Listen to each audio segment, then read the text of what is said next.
And it brought you.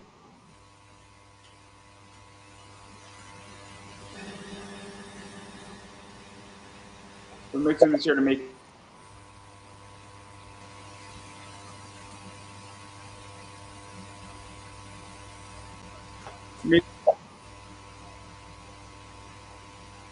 Might have to refresh. Cutting out. Yeah. The live thing. Can you hear me?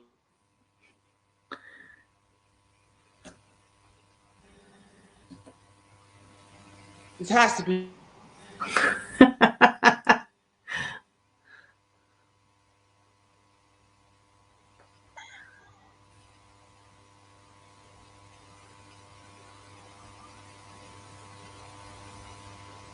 Better. Clearly. Better? Hopefully it's working now. I can hear you. Doctors Mix and Printing. They print pretty much anywhere in the world, in Canada, Australia, the United States, and anywhere you want to print, they can reach your audience. And if you drop my name, Andrew Davis, in the message tab, you get 5% off your first order. So please use that if you need comic book printing. It goes a long way. I also am sponsored by BCW Supplies. Check my name, Pop Anime Comics. You get 10% off. Bags and boards are expensive. To save yourself some money. And I have this t-shirt that's up in Redbubble at the moment, so you can drop that in as well. And that's all in the description above. And obviously, I have with me in my failed intro today, Martha Schwartz. So welcome back to the show. Hey, how are you? I'm doing great. This interview can only go up from here. It can only go up. Right. So obviously, though, you got a Kickstarter going on right now with Aliens West, and it is different from your other works. And so, what is that entire comic about? Because it is a new property that you are working on. It's more of I do a lot of fantasy sci-fi, but it's more a science fiction genre kind of thing. Not very horror, but more of like the classic horror movies, but except in the Old West. Has nothing to do with cowboys and aliens. That's more of a Ben 10 vibe to me. This is just like what happens when aliens get stranded in the Old West, because we know that you see shows where they get like Mork and Mindy, they're set into modern times, or even like there's a new show with an alien in it and it's all modern times, or Third Rock from the Sun. And I'm thinking, that's all fine and good, but what if they land in the Old West where we have the resources, but it's not been discovered by humans, and so these aliens are crash land in this world where they have to find out how to use resources that they have no idea what it's about. The people that they're living with are living around have no idea what it's about.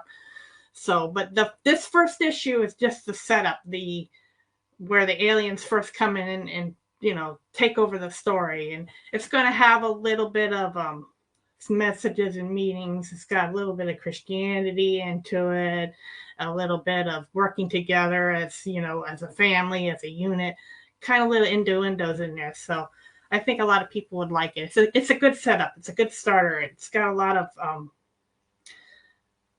like even the resources. We'll see little things of how it plays in with the modern world, or kind of like with the modern world with the aliens and with the Western world. So it's set in 1885 near Roswell, Nevada. So you'll get a really good kick out of like the little innuendos when you read the story. Let's talk a little bit about this, because it is not cowboys versus aliens. And obviously, when you shot me, your entire thing, and when I saw it, I'm like, oh man, this is sort of cowboys and aliens, but it's not. It's not. I promise everybody. But I've seen things like that. I mean, everybody's seen aliens and human interactions, right. And you have a very interesting spin on it. So where did that idea come from? Because it has some similarities to things that people are familiar with to some degree, but it's also very different, where there is more of a learning curve, and sort of saying these aliens are discovering what Earth is and what this new technology is. And so it's a cool concept. And where did that idea come from? Oddly enough, well, my father loves the old westerns. He watches westerns all the time. Every time we go to the house, he's watching westerns. And I was watching a show, the Beverly Hillbillies of all things, and it was set in the old west because they're the hillbillies and they live in the west, and they're like in the 60s. It was like they all wanted to do cowboy or aliens movies and alien stories, and they're like, this is what we want to see, and I'm like, that's a neat idea. What about cowboys and aliens and how they relate to each other, like like the old classic horror movies? And like, that's a neat idea because that's never been done. If you really seriously think about it, that's never been done. So oddly enough, that's where the idea came from, just watching old TV shows. Yeah, and obviously there's a lot of stuff going on in here. I definitely want to dive into the story, and I think one of the best places to start is sort of with Russ Wales, who's one of the main characters, and he's got sort of a small family farm. He doesn't necessarily own the land, and he's having issues with his brother. His family left it to him, and he's working the land and sort of barely making it by to some degree. And so what was this like really building him out? Because he's one of the main characters, and obviously he's with his wife too, Mildred Wales. And she's sort of keeping the peace and trying to make everything work as well. And so what was it like building those two out? Because they are very essential to this story. Yeah, she's sort of like the like I said earlier, the Christian values. She's like the trying to keep the family together, keep the family stronghold. The Trey guy, he's the brother, and they have a little. We'll get to him. Stop ruining it. How many times? Go in little pieces. Okay, we'll get to him later. But the farmland. Continue, please. The farmland is his, but he doesn't. Well, the farm is because like his brother owns the land, and he owns the farm, and they have this little conflict going. And the odd spin about it is, I was going to name him Ross Wells, but I'm like, that's too obvious. So he's called Russ. So let's even talk about this, because obviously there's an alien component, and we're going to get to that in a second.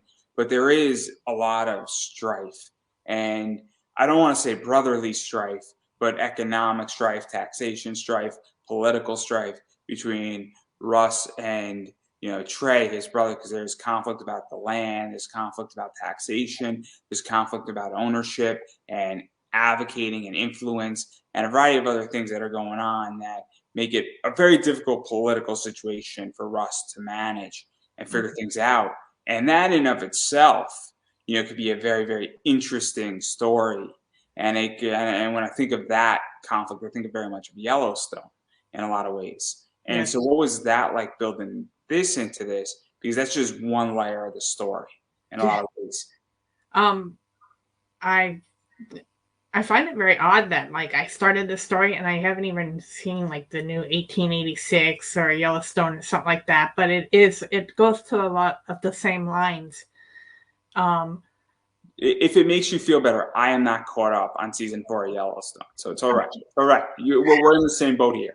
Yeah, but you're right. It has the same feel and idea, because like I said, my father watches the old westerns, but all you ever see is like them with the cattle herding and trying to take over one's land or something like that. You see the little like or the black hats and the white hats and stuff like that. Or but this one's going to be more about like trying to live, with your community and how it builds up together and how they're all, how to relate to one another without getting in trouble. And it just it goes deeper than the black and white, because it's very interesting. And I purposely have separated the aliens out of the equation for a second, because the conflict between Russ and Trey in many ways could just be where the story goes. And there's plenty of stuff with those two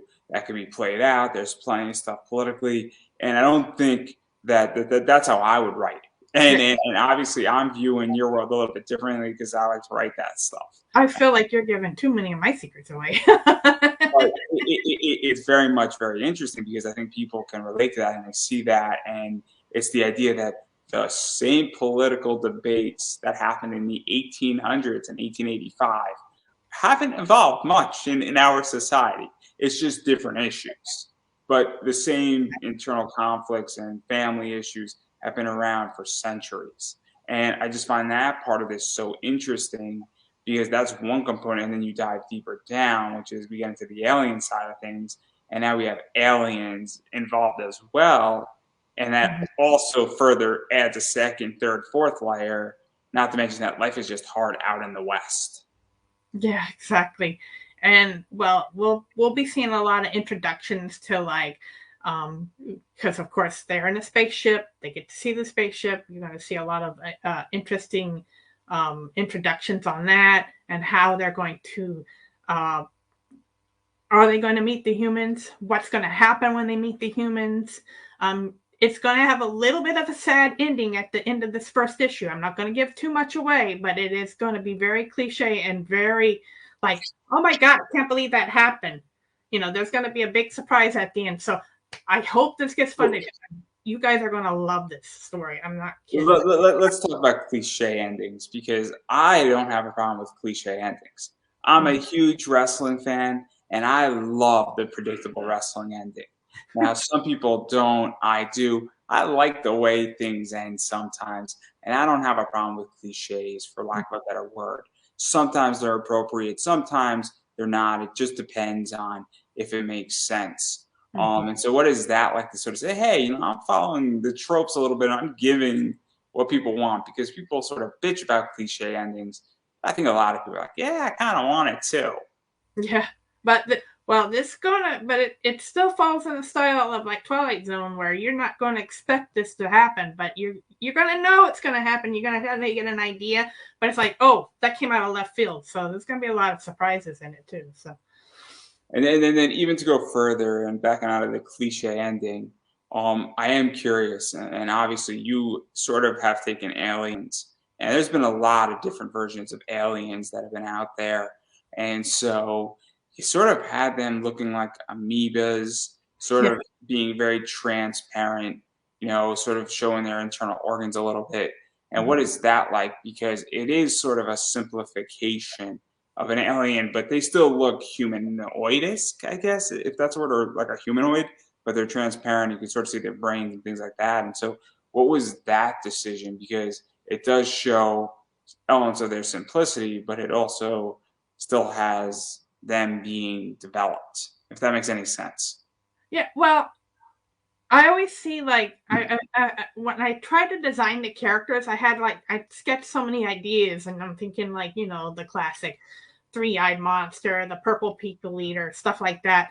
But I'm like thinking, well, what about the alien race? Because I'm thinking I wanted it to hit like the Roswell vibe, obviously, because its whole setting is around there, but you know, it's not saying, well, it's not Roswell yet, you know. But so I wanted to make them like alien race, but then I thought of the old classic 50s movie, The Blob, where they, you know, the Blob took over and started eating everything with it and whatever. I'm thinking, well, wouldn't that be neat to have it look like the Blob, but it can turn into human form or the alien grain form, and it also helps them hide. So they're trying to hide from the public or whatever, so they can turn into this liquid form, and then they can turn into this alien creature form too. So it's kind of like a disguise kind of in a way too, but a lot of that idea came from the Blob movies. So I'm thinking a lot of classic movies when I did all this. Yeah, and then obviously that sort of changes when they land and they're dealing with humanity and they're sort of being exposed to a variety of new technology. And so what was that like? Because obviously there's already enough political problems in this town. But as farmers, there's enough political problems between Ross and Trey. And will these aliens sort of get thrown into the middle of learning what this technology is, figuring out what resources are around? Because I'm presuming they want to just get back or continue where they're going. And well, this opens up a bunch of possibilities where the aliens can be vilified. They could unite the town. They could side with people. They could wind up trying to make their home on Earth, for lack of a better word, or they could be dealing with a lot of different things. They're prejudice towards them. And so it really opens up a gigantic sandbox in a lot of ways of what can happen, what can't happen, and they could be the great divider or uniter in a lot of ways. So what is this like for you? Because they're landing in the middle of something, and well, it's an open reign in this book with what happens next. Well, I don't even have to. You just went through the whole Bygone book. Not too much though, because I'm like keeping those little secrets. But you're on So the right track. we can avoid the question. I could ask a different one if that's better. No, you answered the question right there, because like there is a lot of things running around in my head of how direction I'm going to go, but the main goal is how, they're stuck on this planet and they want to go home. So what do they do to get home, and how do they find, number one, how do they find the resources? Because you see in the new movies, or the whatever, Mork or whatever, I can just name whatever, many of the shows, but they had more resources, or they were so far advanced, and these aliens aren't as far as advanced as we're going to know, or as we'll know. But and it's also the time period is that, I mean, the 1885 in the Wild West. Nothing against the Wild West, but it's not a resource-rich land. Or technically, I mean, the Wild West is, but it's not accessible resources. Yeah, there's a ton of resources, but humans don't know about it yet. And these aliens are not from the planet, so they don't know it yet. So it's like think of what's that show? Survivor. Think of Survivor, and how are they going to do? They work with the humans to try to make. They need to find a hidden immunity item, guys. That's the key. Yeah.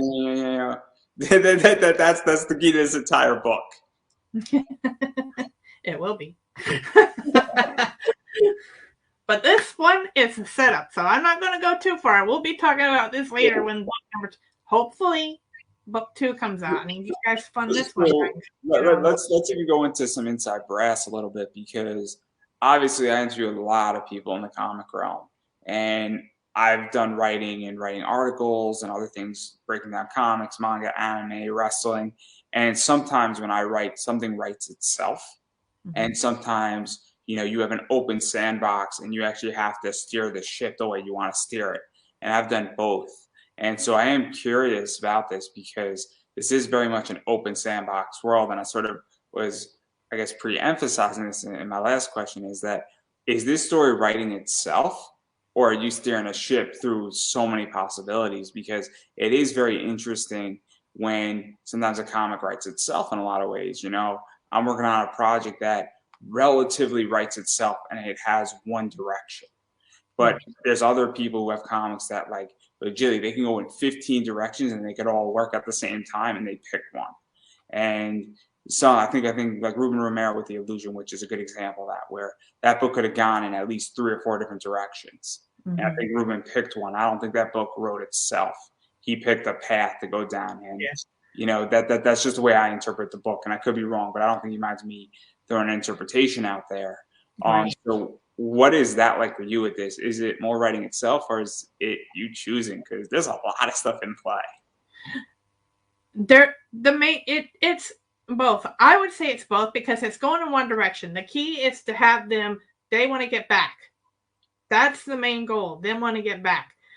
How they get back, maybe the directions, trying to follow that path to get it up to where they need to be. But because I wrote it, I have an idea what the story's going to be, but there's a lot of paths going to, like this river, until the one path that goes into it. So yeah, there's a lot of stuff going on. I'm not going to push too much further into the story, because I do want people to actually back it. Sorry, I'm breathing. But I do want to talk about rewards with this, because you got a lot of cool stuff going on with this as well.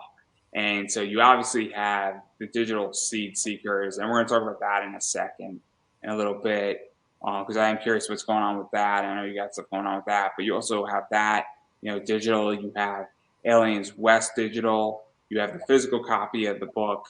You also have the Stephen Carran version of the book, and that's what this thing looks like right here. And I am curious about that cover because there's a bunch of versions of that cover. So there's this regular cover and version, and then there is a limited hollow foil to 20, and then there's a limited metallic 10. And so, Mhm. what is that like, and what prompted that decision? Because we all know my background, where I'm a variant collector, and I do buy and sell comics, and I love exclusivity. So, what was that like? A, getting Steph Wilson, because his books do sell and they do attract people to back Kickstarters, and then also really going down the hollow foil path and then the metallic path and actually making it super limited and increasing the price of it. Mhm. Well, I had the book before, the Seat Seekers. I had a campaign before this, and that's how I found actually two campaigns before that. Steph came in, nicest person I ever met. I said, hey, I'd love to have a cover. So we got together and he did the cover for me on the last campaign, the Seat Seekers campaign. I think it was called Finding Happiness.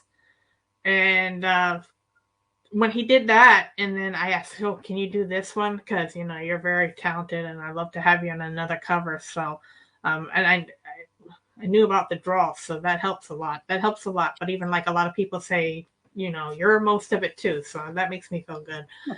But the last campaign, the Seat Seeker campaign, I did hollow foils with it, and they look fantastic. So I'm like, this with his artwork on that. So let's even talk a little bit about that because obviously there are business decisions that are made in Kickstarters, and then there are personal decisions. I made a business decision in my Kickstarter with my metal card that I was offering, and I just know that my friend DJ is going to be big in the next year or two. That I just know it. I can spot talent from miles out, and I know I'm going to make bank on my portion of the metal cards. He's going to make bank on his, and I was going to make a lot of money. I'm going to make more money on those metal cards than I made on my Kickstarter, which is crazy. But what is that like to say? I know that this book is going to help get me funded, and this cover in particular, and then also increasing the hollow foil element of it because that makes it even more rare. And people love hollow foils, they love metals, they love anything that's even more exclusive and shiny by nature. And so, what was that like as a business decision beyond just looking awesome? That's what I like that last cover, and this one's going to be just as good. When I saw that cover, I wish I had a copy because I had one more copy left. Mostly the background is beautiful because I like emphasize the picture, the beautiful, woman that he has in the front. Or I got it right here. We got it right out. Gosh, I forget her name already. Oh, that's great. and you took me to remember. Like, but mostly the background will be all shiny. I mean, and that almost sold out. I have only 5 covers left, especially the hollow foil. I prefer the hollow foil. Metallics are okay. Metallics, I might look at the dress because she has that shiny dress. So that's why I limited very on that one because, that would pop. A lot of it pops. So that's the best decision to make on that with the hollow foils because a lot of people love the foils.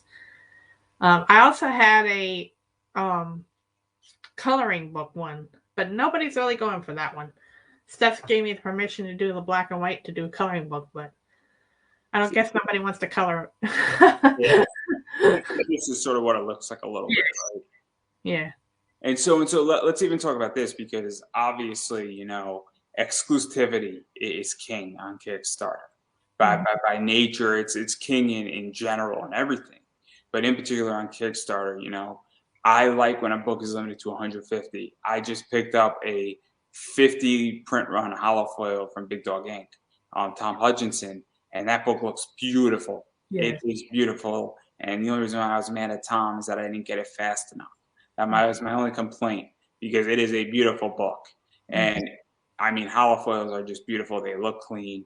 And it's also when it's like mint and so obviously that's something that I think is very helpful. And this is probably what got you and it's going to get you funded by nature just because it's not anymore Steph Wilson. It's a limited Steph Wilson. Right. And I'm very critical and Steph was on my show. But what happens to cover artists sometimes is that when they have a lot of covers, it's how many of those covers are out there. And so if there's only 20 or 25 of those holofoils, then that is a more limited Steph Wilson book. And if there's only 10 of the metallic, people who are true Steph Wilson fans are going to want these books. And so it's very important that I think people understand that, is that this is one of those things that definitely is really, really smart to do. And then obviously, if you're a true Steph Wilson fan, the black and white, you get to color it, or you could leave it as a sketch, which is what I think a lot of people want to do. So there's a lot of cool stuff going on with that. And that really, I feel, is going to make your campaign work in a lot of ways. That's a big draw factor to it right now. I have only 5 holofoils left, so whoever get them all before they're gone. Because I only had I think it was only limited to 15 or 20, but that was it, no more. Yeah, and even to talk about this, so what is that like to say, I'm not printing another 5, and that I am keeping it at a hard limit for that, because that also protects the people who bought it. When I buy a variant and there's 150, I expect only 150 of those books to be in play. And that's all I'm printing, yeah. It only goes to that, to how many. Well, I'm going to go at how many get sold. And then once the Kickstarter's over, it's whatever I sold. So, and no, you cannot buy it in stores. You cannot get it in my conventions and stuff like that. This is interesting. So are you going on the premise that you're only limited to 20, or there might be less, or are you going to print 20 of the holofoils? I'm probably going to stick with the 20. So if I have a couple left, it's only going to go to the conventions. And the reason why I ask that is that I know people who say, look, I will only print up to 20, but if there's only 15 people who ordered, that's what I'm going to do. I have a Mandy book that is a Dean Yates, his character, and there's only 25 of those books, because legitly 23 people ordered it on a Kickstarter and they printed 2 extra. And so there's only 25 of them. They were only printing what was ordered. And it is a super rare book that nobody knows that book at all. And then when you see it, it's expensive. So it's hard numbered too, which is super cool. But even going further into this, obviously, I think this is sort of the cover A in a lot of ways, and that may or may not ruin what's going on in the book. I'm just saying it may ruin something that's going on in the book. So I'm going to leave it at that. Cliche ending, perhaps. I also wanted to mention that, and I have one left, but I have you can be drawn into the book. And I had the guy ask, because one did, I forget his name, but he says, well, if I get drawn in the book, will I be a character or will I be a background character? I'm like, I'll make you a background. I'll make you a character. You could be in the story, dude. If you're okay with it and I get permission, I'll put you in the story. We'll see where it goes. Because like you asked earlier, I'm like, do you know the direction? Well, I know the direction, but, I can put these characters in the story. So I have one left. So if you want to be in the book, guys, I'm just putting it out there. You'll be part of it. As long as I have your permission, because I'm not going to, what I mean? Because I still will put the disclaimer, all character and personalities. To even talk about this, because obviously being drawn into a comic is a big deal. Mm-hmm. And, it's kind of cool, because a lot of times what happens is that in these campaigns, and I think this is fascinating, is that you'll be a background character. Or I had a friend, and he has a Kickstarter where you could be drawn in as a background character, you could be drawn in as a monster, you could be drawn in as a creature, as one of the heads on a creature. You could be drawn in, with dialogue. You could write your dialogue to some degree in the book.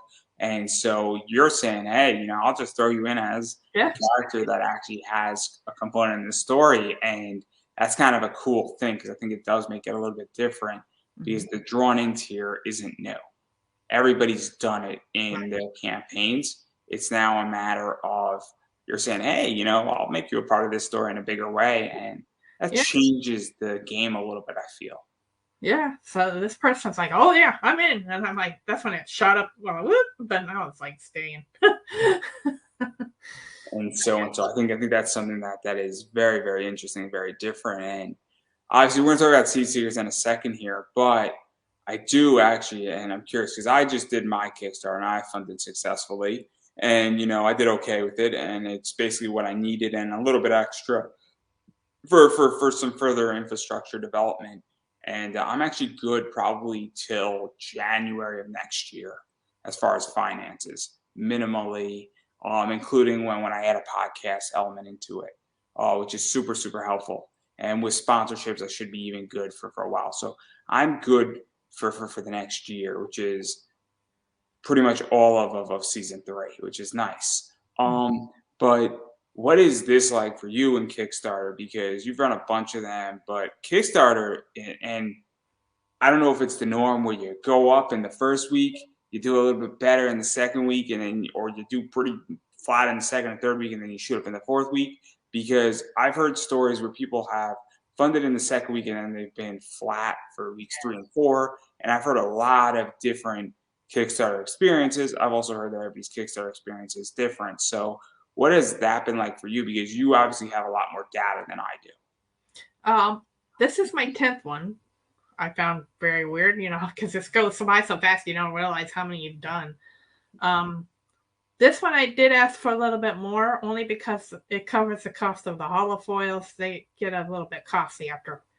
And like I tell in other interviews I have, I'm not ripping you off on these tiers, because like $3 for a PDF, most people are charging 8 or 10 or 5. I'm doing the 3, so I'm not ripping anybody off. I put like $25 for the holofoil, but the printing is very costly. I did make a mistake on the last one, but I'm doing this by myself, so I'm learning little things, because the last one I did, I sent them out and I was like rushing them out because I'm like, I knew these people were waiting and I wasn't putting them in the right bags. I was mixing them with stuff and they were bending and stuff. So this is going to be, I'm handling it with great care kind of thing. So let's even talk about shipping, because obviously I run an eBay business, and sometimes my shipping is slower than I want it to be. But I also make sure my items are packed beautifully. I bubble wrap them. People in the last few days have been attacking me on my shipping costs. I charge $11 on eBay. And you could think that I'm expensive. That's fine. Everybody, that's fair game. And it's a fair observation to some degree. But guess what? Your books arrive perfectly. And so at the end of the day, I haven't produced a comic, but at some point, either this year or next year, I'm going to produce a comic. And my shipping might be high on my Kickstarter. But you know what's not going to be a problem? Your book isn't going to arrive damaged. Right. And the whole thing is that you get what you pay for. And so if you want your book to arrive damaged, hey, I'll send your book for $1. I don't really care, but you can't expect it. I'll legitimately put a stamp on your book and send it in the mail if somebody wants it that way. I got no problem doing that, and you don't want to pay any shipping, I'll take care of the shipping on that front. But it's the idea that what is that like for you figuring out? Because I don't think people care if you're like a week late on that point if their book arrives perfectly. I never mind. Yeah. 3 weeks, 3 months late if my book arrives perfectly. They don't get too griefy about the lateness, and thank God, because I usually put down it might be a little later because of, the printing. I have to wait for the printing. Like even the last time I had to wait for the holofoil because it's stuck in a boat in China. But when I ship them, I try to ship them. Well, when I listed it, I put it at $5. I stupidly put $5, except international. I try to go higher. And then I find out international went up because of COVID, because I got a lot of people from Australia. And I'm like, I was trying to ship it out to my one friend in Australia, but he's a good friend of mine. I have a solution for you for Australia. But we Huh? I got a solution for you for Australia. Yeah. And the UK. What? So this is actually super cool. I just heard Mixum does fulfillment in the UK and Australia, so they can fulfill books directly and ship within those countries because they have printers in those countries, and so they can actually fulfill your books internationally. And so I'm producing a comic, and I'm going to have backers and open it up to people in the UK and Australia, and I'm going to be using Mixum. And while they can't get all the little tchotchkes and stretch goals, I'm going to find an alternative stretch goal, like an extra booked specifically for those regions that those backers are going to get. And so I'm finding a different way how to do international shipping. Does that mean I could ship to India? Probably not. But if I'm opening up the UK and Australia and Canada, because Mixum has a business in Canada, I mean, those are 3 major Western countries. And I just found that out. So that's a big deal. That's a game changer in a lot of ways for a lot of people. And so, and look, you know, you don't have to fully print with Mixum either, probably. If you have like legitimately like 25 backers in Australia, that's a solution. You could do a very small print run with Mixum. Well, so far I have like 2, so I have to look at it, because when I went to ship the last one, I was like $100 because of the COVID. I'm like, are you kidding me? And then the poor guy's like, well, I'll send more money. I'm like, it's fine. But he's a really good friend of mine, so I'm going to make him something and send it out with him. So I have the little tidbits and stuff to send him. But I mean, that became a little bit of a problem. But I'm like you said, thank you, because I'm discovering little obstacles to get around those. But I just discovered that, and they're a sponsor, which is even crazier because they don't tell me any of this. This is the ad right there. Guys, international shipping sucks. My sponsor, Mixum, has the solution. Oh, and by the way, you get 5% off on your order. That's the ad right there. But no, they have to do it their way. No, I love Mixum though. They're a great sponsor. But anyway, continue.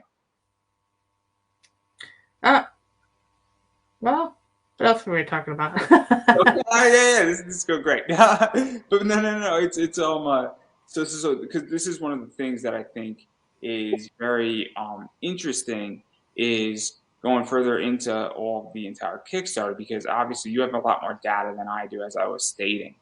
And what happened in my campaign is my first few days I did 200, and then I got nothing for like 10 days.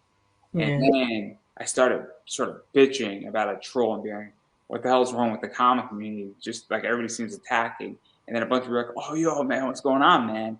And a bunch of people started paying attention, which I guess Facebook liked the negativity post and pushed it out to a bunch of people. And then I did like $400 in like 2 days. And then it was flat for a while. And then in the middle of week 3, I got fully funded. And then it was flat all the way until the very last, like, 3 days of my campaign. So what is going into all this? Because every campaign is different. So how has your campaign been going? Because it's just like, I don't know the answer to that question, how it's supposed to be going. Yeah, well, I hear try not to make it negative. Always try to keep the positive, focus on positive. That's what I kind of do with it. Even though I'm like, well, it's a straight line. I'm like, how do I get that straight line moving? And I'm like, well, I try to talk it up. Like I did the little video today, talk with you today. I try to make sure that people are aware of what's going on. Because also you got to realize that Facebook holds back a lot of your ads, or you try to share, they cut off a lot of the shares. So you just gotta look at other venues and try to keep it positive. Never look down and negative. It's not easy. Yeah. I tell you that right now. It's not easy. Sometimes. Well, let's talk a little bit about that too, because obviously social media, and not to get too political, it is an evolving art form in a lot of ways. It's strange. And so Facebook is weird. Facebook ads are not the same as they used to. Instagram has obviously decided to shift more to video. YouTube is the second world's largest search engine. People's podcasts, and including mine, do not get as much reach as they used to. And then some get more reach, and then people artificially inflate their numbers.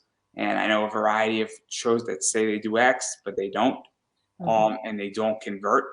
And so I've discovered that, and I take a different approach where I actually did very little media surrounding my Kickstarter. Instead, I did a lot of media for the sake of doing media, and that's my battle plan, is to get on a lot of podcasts to get my name out there versus get my Kickstarter out there.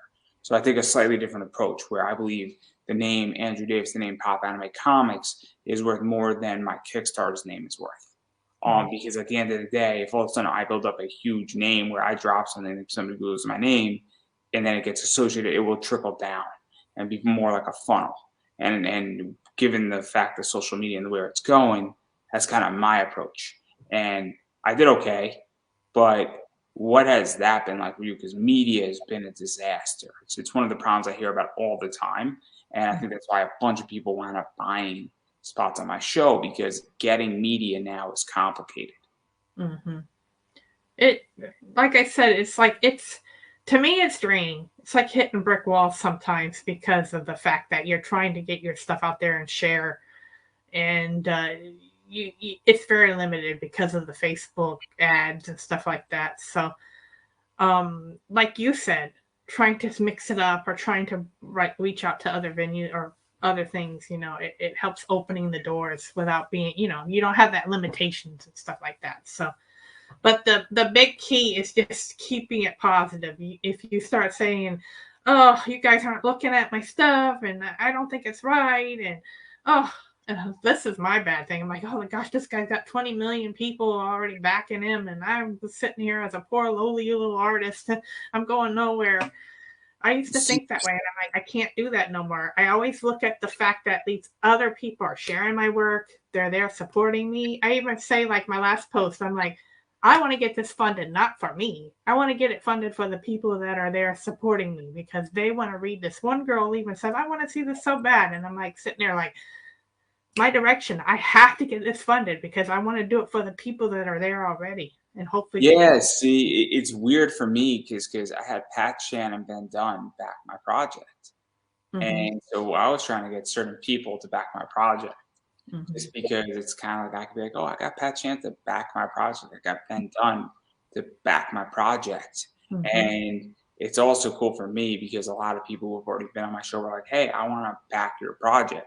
And some people I know for a fact are like, hey, you've been good to me and I want to take care of you because you're obviously doing a service to everybody in the comic community where you're interviewing a lot of people and you're giving people who deserve an opportunity, and you're also helping me to sell a bunch of books in a lot of ways. And I think that people to some degree feel that they're like, yeah, well, I've been on your show 4 times. I owe you $20, to get on for a 5th time. And I need to make sure that you're taken care of because you're taking care of a lot of other people. And so I understand why I got back. It was a mixture, but also there's about 8 people who I don't know who they are. They've never heard my show. They're like, can we do it in March? I'm like, you could do it in April. Like, it's whenever you want to do it. Like, Yeah. I'm a very reasonable human being. And I think that, I just think, unfortunately, a lot of people just didn't see it. There's a bunch of people that I know are having bigger problems in their life right now. Mm-hmm. And, hopefully the next round, I'll be like, hey, I know you're having an issue this round. I get it. But hopefully, for season 4, season 5, they'll be like, cool, I'm in.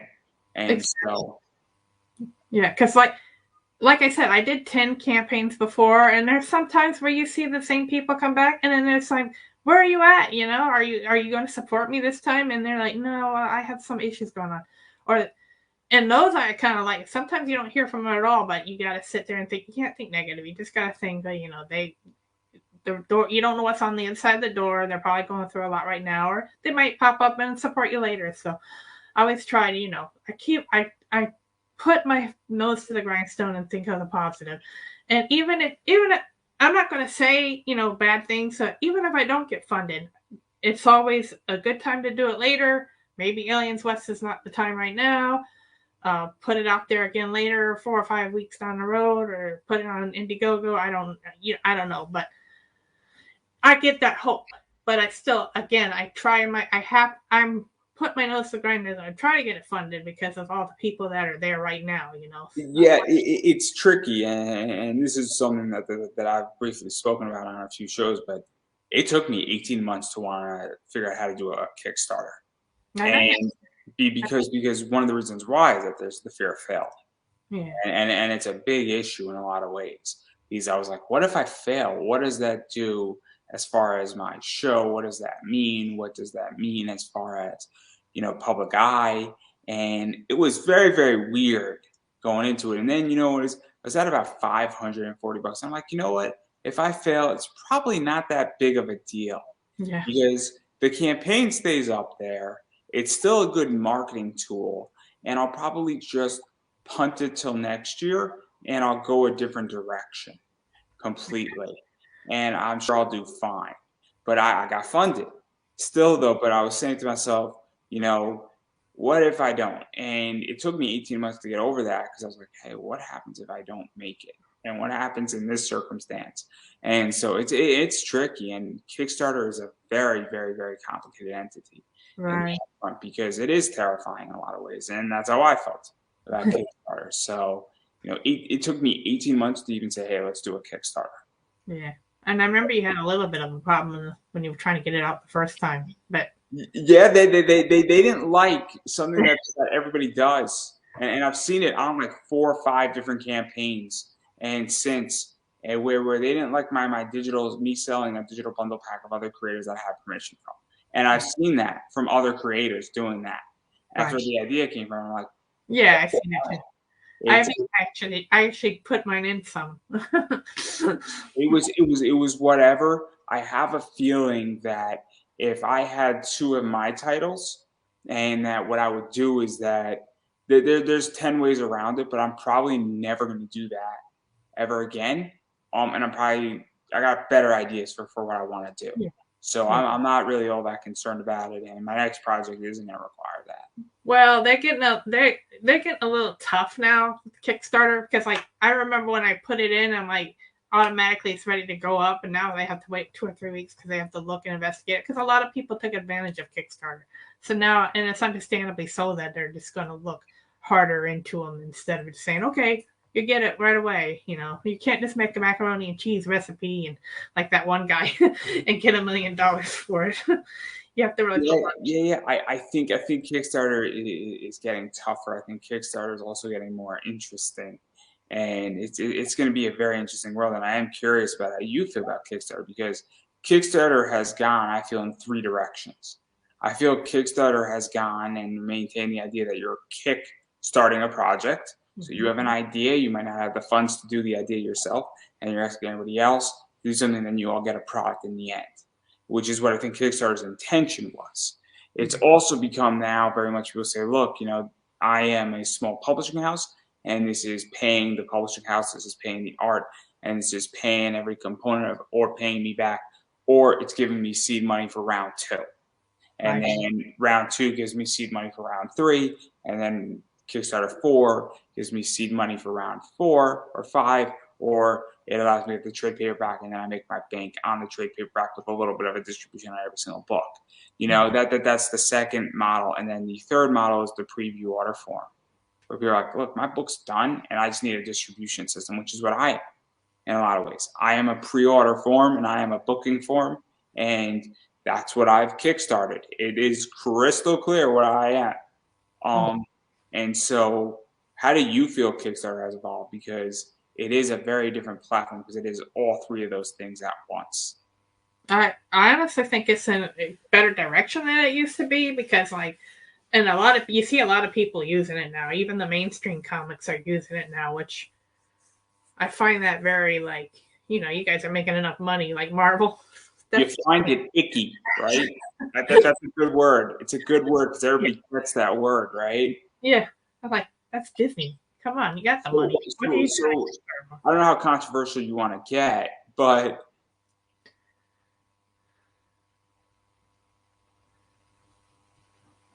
I lost you. yeah. I'm back. So I find it very interesting what places like Scout and Behemoth Yeah. and publishing are doing, where they're mitigating their risk, where they publish Kickstarter books in their companies, but they go and they allow the people to fund on Kickstarter, and then they go into distribution rights. And I think it's a very interesting world. And even KeenSpot does it, and a few other companies are doing it.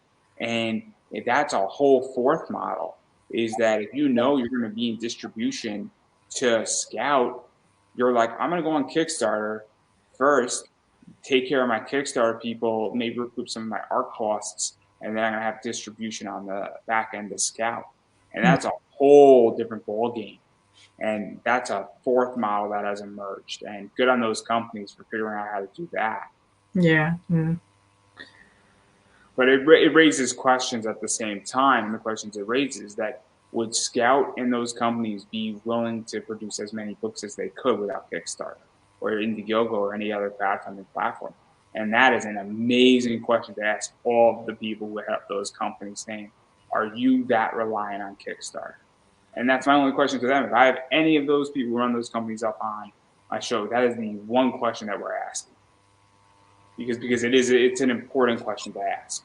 And Yeah. it's important not to embarrass them or call them out. It's important to understand how healthy this industry is. Right. Now that I've gotten us both in trouble, but we can talk about seed seekers now.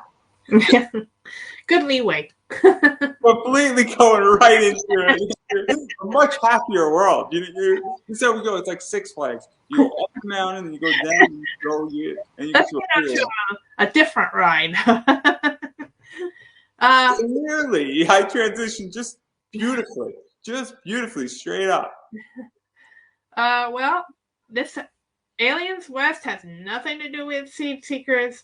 I did probably throw a little bit of things here and there, like, because you're Not yet it doesn't. Not yet it doesn't. It's a crossover coming. We all know it. Yeah, you never know. Okay. You never know. But I mean, you know what is it? Easter eggs. You're gonna probably see a little bit of Easter eggs in it. But anyway, Seed Seekers is a story, and we'll go back to our old days where we used to have our first chat. But it's a story about there's this prince, and he's in another world, and they have to take him into their world, which is a fantasy world with trolls and elves and stuff like that, and help rebuild a community that was dying. So the hero, though, is he may have the seed or the key to help bring the kingdom together, but it takes all the other characters to work together to help build the kingdom to grow, not just the king itself. And it's still ongoing. I did these Finding Happiness, the one that you just showed. Those are little side stories because I'm doing one called The Great Big World. And that was actually, I had that last year, where they go back into his world, which is our world, the Western world, the people, the comic book world. He has to get closure of his family because he hasn't seen him in a while because he's sucked into this world, the fantasy world. So they go back into his world, and I had a different artist helping me with that because I wanted a little bit more tighter art. But I don't know if my artist I'm relying on him too well. So I think hopefully.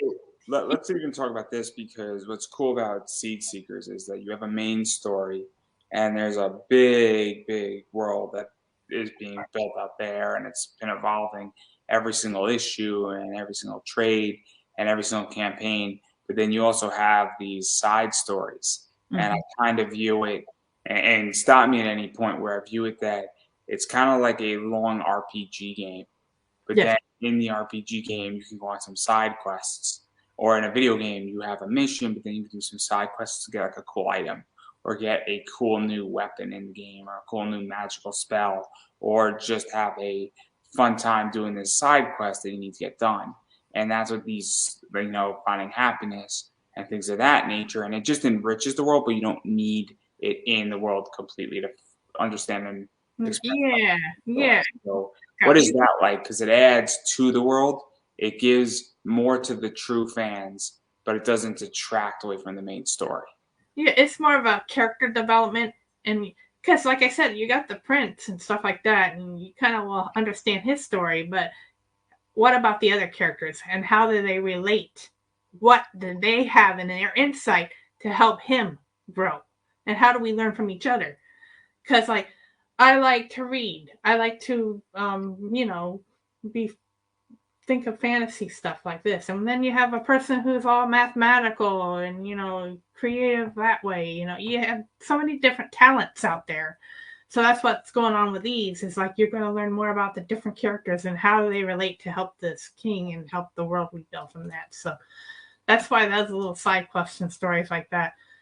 But I'm hoping to direct it back to the Great Big World because we want to get back on track with that story. And even we're going to talk about that, what's coming down the pike in 1 second. But one of the things that's also really cool about these side stories is that it also gives another skew.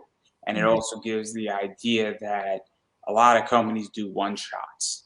And so when you then go into trade paperback or you go into an omnibus, it just gives more content to throw into that omnibus.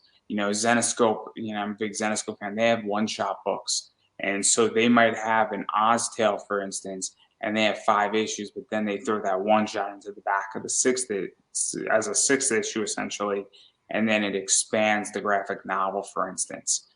Or they have omnibuses, and I'm reading a lot of this stuff on Comixology. And so that's very helpful because now it further completes the entire story. And Right. so it's very, useful in that realm if you ever get to that point or you go down that path where you have these things that then you create a big omnibus of all of these worlds, and then you have these one shots in it, and then you could give a complete edition to somebody. Exactly. Yeah, you hit the nail on the head. That's exactly right. And that's where it is. But that's also that one side story of the finding happiness. And now, after Aliens West gets to it, the next book I'm going to do is Great Big World Part 2. So let's talk about that, because that's what's coming next down the pike. And so what can people expect with that? Because a lot of stuff's going on. And I don't know everything. I don't know everything. So don't ask. Yeah. Well, his name's Ian, so he's like the king of their world. And so what had happened in the earlier stories is that he was sent into our world because he was being protected from the evils of what was going on in their world. So the girls come and bring him back. Well, in this Great Big World story, he gets a little upset because he's trying to find his place in their world. He's finally realizing, I don't know if I belong here. So I'm kind of missing my family. I want to know his adopted family. I want to know what they're doing. So he gets to go back into this new, his original world to see his family. But the other characters are like, they got to try to convince him to stay in his world or keep an eye on him, because if he goes and leaves again, the world's going to die, because he holds the seed of keeping the earth back together, which we'll find out later on in the story why he's important. But I'll get to that much until later into the future. But that's what the next Great Big World book, it's going to be a lot more about, yes, he's going to go into his world, back to his world to see his family, but now we got these characters. More people are going back into his world and find out, this world is a lot different, because they just had a little inkling of that when they went to look for him, but now they're going back in there and see a whole lot of more stuff going on and a lot more changes. So that's what the next book's going to have a little bit more direction for in the book. Yeah, too. And there's a lot of fun stuff going on with that and everything in that realm.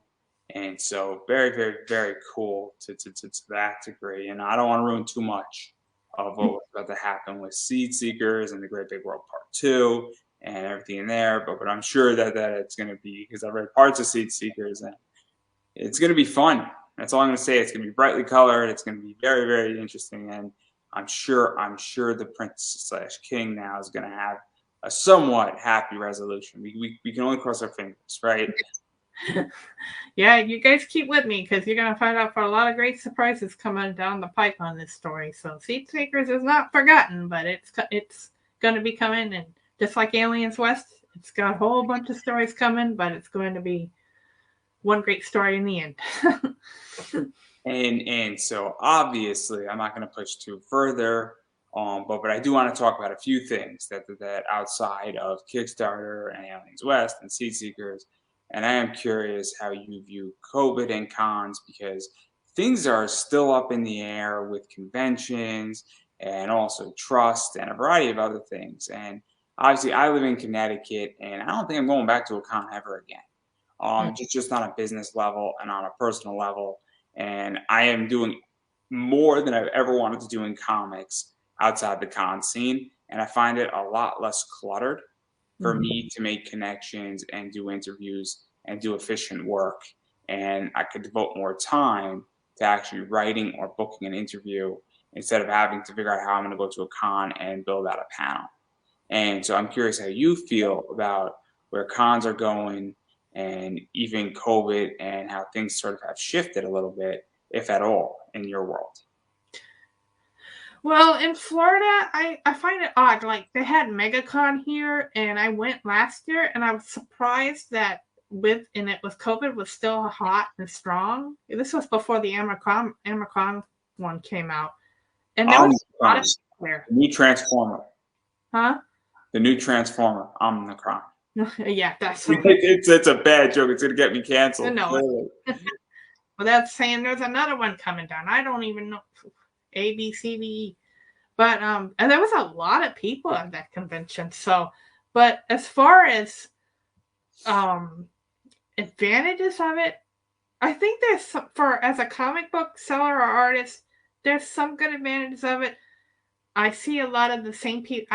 There was one person that was there for day one. I've been to the conventions for like 5 years, and this person keep coming back to look for me. So that meant something to me. You know what I mean? So it's like finding that audience. It's hard though sometimes because there's times where you're just standing around doing absolutely nothing, but there's also times where you're making connections with even other creators there. So I'm half and half. My thing right now is like, if this doesn't get funded, I'm not going to go to the convention because I just can't. I'm at the stage where even when I produce my comic, I don't feel like spending the money on a table, or spending the money on a Shopify store, or spending the money on more merch for my eBay store, or spending money on ads and going up on Upwork and finding somebody who's really good at Facebook ads, hiring them, give them money, whatever there is, and then ad costs and let them do their job. And so, like, the way I see it is that I want a bigger digital footprint, and that's the pivot I'm making. And I'm part of the great digitalization pivot 2.0. And it affects me and when I'm looking for a job and a variety of other tactics. And so that's something that is very important to me, where I made a conscious decision to go down that route because I just think that's where the money is. And maybe I'm wrong. I could be wrong. Not to cut you off, but I was going to emphasize, because I think that's a good idea, because half of me is like saying I'd rather focus on the media, because I get a lot more attention on the media because you get more, you can reach out to more of an audience. Sometimes you're sitting there. So that's why I say it's a half. For me, it's a half and a half. I don't break even when I go to these conventions. And sometimes I feel like I'm wasting my time there too, half the time. So it's like, so might I be upset if I don't get to go to the convention? No, because I always have the outlet to focus on. So I think you make it's for me, if I want to go to a con, I'll go and I'll do a panel for free, so I get a free ticket. But it's also, I'm going to stay local, because one of the things that I've always done is that I'm going to a local con, so I don't have to buy a hotel. Maybe I spend $30 on Ubers, and I go for 2 days. Maybe it's $50 on Uber costs. But, I got a free ticket, and I'm doing a panel or 2 panels, and that was it. That's why when I was in DC, I went to AwesomeCon, I went to OtakuCon, and then I went to like 2 or 3 smaller cons in the DMV area. But my whole thing is that I'm not interested now in, going to New York Comic. Actually, New York Comic Con's in my backyard technically. But it's the idea that, I just would rather throw the money into actual product. And I think that that's the whole thing, is that there's no certainty that I'll break even. And I'll be 100% honest, I'd rather stay in my house. Like my house is nice. Like, my parents' house is nice. Yeah.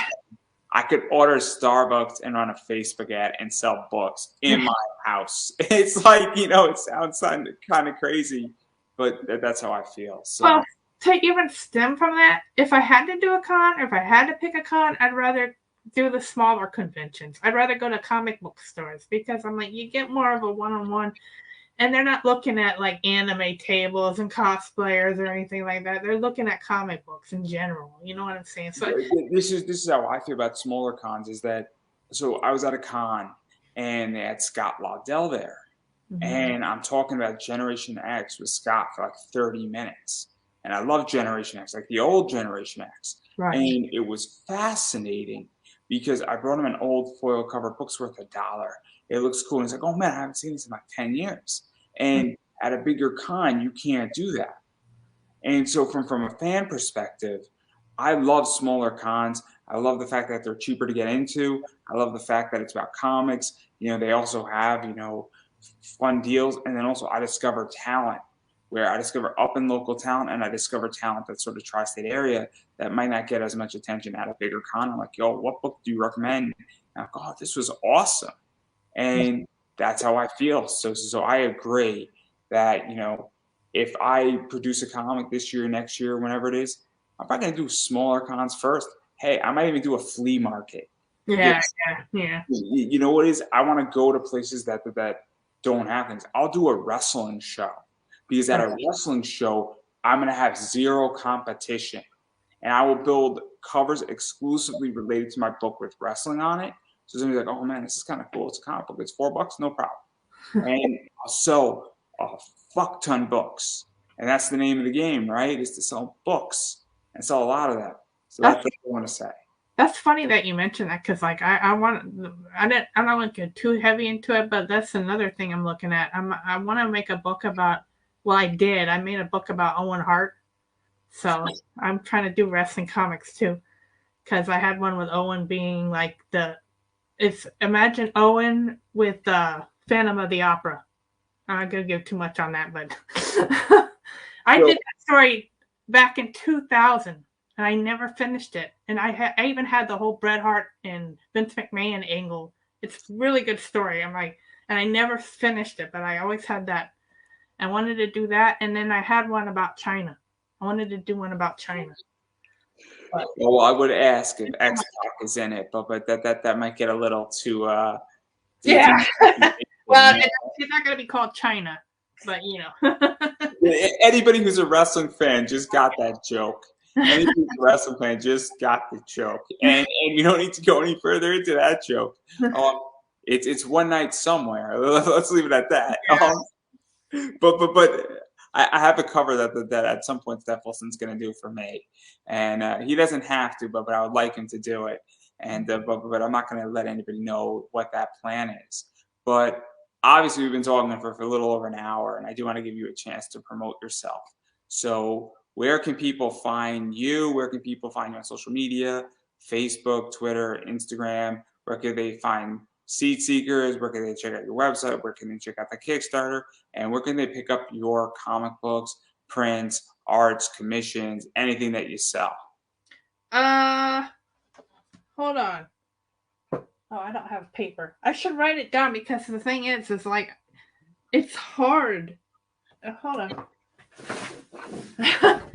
Because my website is, and it's going to change. I'm going to change the name because everybody gets after me. I can't write it. It's called www.schmartzgraphics.com.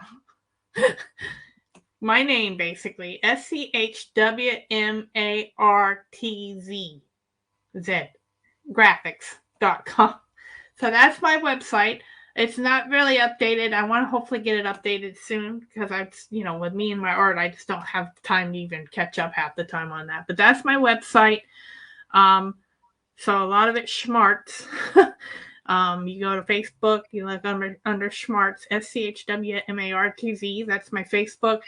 Schmartz Graphics is my plugin at Facebook for my business center kind of thing. Same with Twitter. Or Instagram is Schmartz Arts. No, that's my Twitter. Schmartz Arts. SCHWMARTZARTS. So just type in Schmartz. You're going to probably find me everywhere on the internet. So. Yeah, no, that's good. And then obviously your Kickstarter link's up above, and people can click that, or down below on YouTube, Facebook up above, or down below again. I'm not exactly sure where, how it operates on both those platforms. And obviously, and I've been saying it, I'm going to keep saying it, is you have to support indie comics. And the way you do that is you back Kickstarters. First and foremost, when you back a Kickstarter, you're helping to make that book happen. You're helping to make that project happen. And every dollar goes into getting that comic to its goal, which goes into printing, art, stretch goals, into, paying artists, paying creators, anything that's relevant to producing that project/book. Furthermore, if money's tight or a particular book is not your cup of tea, if that creator has a website and they have other books, you should go pick up books from that website, because while something might not be your cup of tea, I am not a big horror guy, but I do like a lot of other things that are not horror, and certain writers have horror books. I don't pick up their books, but I will pick up another book that they do that is more my style. And there's nothing wrong with that, because that indirectly also supports them and supports their projects. And even when I don't like a horror book, I will share out projects. I will interview a lot of creators talking about these things. Even if I'm not saying, hey, I'm not a big horror guy, but I really like your other book, but it was great. And that's all right too. You don't have to back everything. You don't have to like everything, but what you should be doing is sharing it out on social media, Facebook, Twitter, Instagram. Shoot somebody a DM, be like, hey, this might be for you. If you have an interview show, you should probably interview people, or you can just quickly mention it if you're doing something, and it does go a long way. So please go do that. It is very important. As far as I'm concerned, obviously Mixum is a sponsor. Andrew Davis, 5% off on your order. They do, I think they are starting to use fulfillment in Australia, the UK, Canada, and I think that that's what they're doing. I'm not 100% sure, but if you use them, they might be able to fulfill your books in certain countries, which is very, very, very cool. And it's an obstacle around international shipping right now. Also, BCW supplies, bags and boards are expensive. 10% off goes a long way, guys. I mean, inflation is expensive. It is an affiliate link. I do get a commission out of it, but that money goes into making this work. Also, if you're looking for some new merchandise, you can go buy my Gundam t-shirt. It's making fun of the most interesting man in the world, Amuro Ray from Gundam, and Taco Bell. So if you like any of those three things or all those three things, please go buy my t-shirt. Redbubble will take care of you. You could actually pick whatever color you want it in. You could do black, red, purple, yellow. You could do black on black. You could do white. You could do yellow. Anything you want, you can do it, because Redbubble allows complete customization. And again, that money goes back into this show as well and keeping it alive. So that's kind of everything with me. Go support me. I appreciate it. I need your money. And if you feel really inclined, you can just give me your credit card and I'll take what I need. I promise I won't be too greedy. I'll just be the right amount of greediness for everybody. So please, if that's how you feel about me and you would like to give me your credit card and you don't have a problem footing the bill, I will happily accept. But on that note, I'm going to give you the final word. Yeah. Same like what Andrew said, be a big, strong supporter. Even if this is like your cup of tea, my Aliens West, if you're not into aliens or whatever, there's a lot of Kickstarters out there to look at for. I've created 10 Kickstarters, but I've supported 200, and I'm going to keep supporting more. I'd rather throw my money to the creators out there. Some people like to shop at Etsy. I'd probably shop at Etsy. It's about us. It's about working, together. And I'd rather give the money to you guys, to the people out there, the creators. I love your stories, and I'm very happy to be part of it. There'll be some hard times, but you know what? I still got your back. I always will be here, and I hope you guys will have my back. Aliens West is a very good story. I think you guys will enjoy it. It's something different from me. I love writing. I love drawing. I try the best that I can, and I try to make it work for you guys. So definitely check it out. If you can't support, please share, like, subscribe, whatever you can do. If not, I do have Seed Seekers coming out after this. I'm hoping to have Great Big World Part 2 in May. So yes, so keep watching, you guys. Remember Schwartz if you can. And I believe that is a wrap, everybody. Thank you.